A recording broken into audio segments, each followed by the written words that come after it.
রাত বাজে এখন কত, 1:47। তো এইখান থেকে আমার সামনের ওই বিল্ডিংটার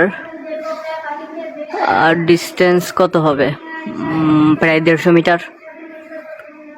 8 তলায় কোনো ভাই পড়তেছে, তো সম্ভবত ইন্টার সেকেন্ডারি স্টুডেন্ট, কেমিস্ট্রি পড়তেছে। ওর পড়ার গুতায় ঘুমিয়ে গেছে, আমার এলাকা ধরে কাঁপতেছে, মানে ছোটোখাটো ভূমিকম্প উঠাই দিছে ও।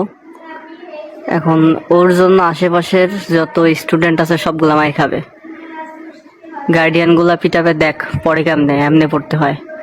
মানে ওর এইম হচ্ছে আমি তো জ্বলতেছি, পাশের গুলার ও জ্বালাবো। ও পড়তেছে হচ্ছে গ্লাইকোলাইসিস বলে। এই গ্লাইকোলাইসিস বলে আমি 20 মিনিট ধরে শুনতেছি গ্লাইকোলাইসিস বলে। আল্লাহ জানে, ওই যে গাছের পাতা সবুজ পরীক্ষার আগে যেমন মাথায় কিছু ঢোকে না, ওর মনে হয় সেই দশা হয়েছে। ও পুরো ঘুমটা শেষ করে দিল। এই যে শুনেন, পড়া শুনেন, আমারই মুখস্থ হয়ে গেছে গ্লাইকোলাইসিস কাকে বলে। না, এখন তো আবার বলে গ্লাইকোলোজেন বলে। চুপ হয়ে গেছে ভাই। হ্যাঁ, আল্লাহ জানে মোবাইল খায় পড়তেছে কিনা, এত সাউন্ড, আল্লাহ গো।